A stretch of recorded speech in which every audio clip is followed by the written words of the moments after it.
Hey, this is Mark, and if you've been following along in sequence, we've been learning the chords G, C, E minor 7, and A minor 7. What we're going to do right now is learn another chord that is very vital in that progression. It's part of the G family, and that's one thing I haven't told you yet, is that we're learning chords that are related to the key of G. And so the chord that really completes that story is the D chord, and we're going to play that this way. Everybody loves the G chord. It's featured in a lot of rock and roll songs. It's just 3 notes, and so here we go. Starting on the 3rd string from the bottom, 1, 2, 3, 2nd fret. Put our index finger down. We're going to put this next finger, the middle finger, directly underneath that first finger. See that? So we get like a little line there. Just notice they kind of travel together. You slide them around. So that's the middle finger and the ring finger together. I'm sorry, the middle finger and the index. 2nd fret is the index finger, 3rd string from the bottom.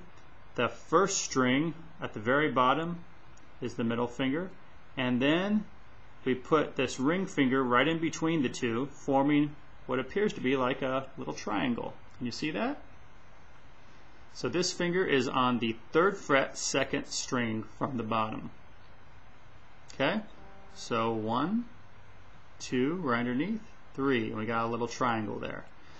Now when we play the D chord, we're going to try to focus on starting on the D string, which is the 4th string from the bottom, and then strumming. If you hit the A string, that's okay. If you hit the E string, it sounds a little weird having an E, the low sounding note, on a D chord, so we try to avoid that E string. Some people will take their thumbs over the top and muffle, just kind of block that E string out. That's okay, whatever you want to do, whatever you're comfortable with there.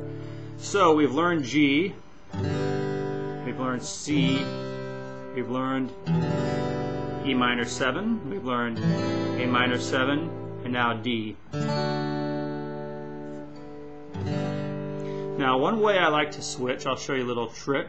When I'm switching from a G down to a D, what I'll do is I'll leave my pinky right there, and I'll use that as a reference point and then pull the other fingers down. And that way I can just lift that pinky and now have a D. And the same thing when I switch. I'll drop the pinky on first. Makes sense, right? So it's kind of a pivot point. We did some pivot points earlier when we switched between G and we dropped this down to a C and back up. So here's the one for D. Leave that pinky there and then drop these fingers down to their proper position. And then lift the pinky and you have a D chord. Okay? So that's how you do a D. Watch the next video in the series and we're going to do a progression with the chords C, G, and D. And we'll be back in the continuation.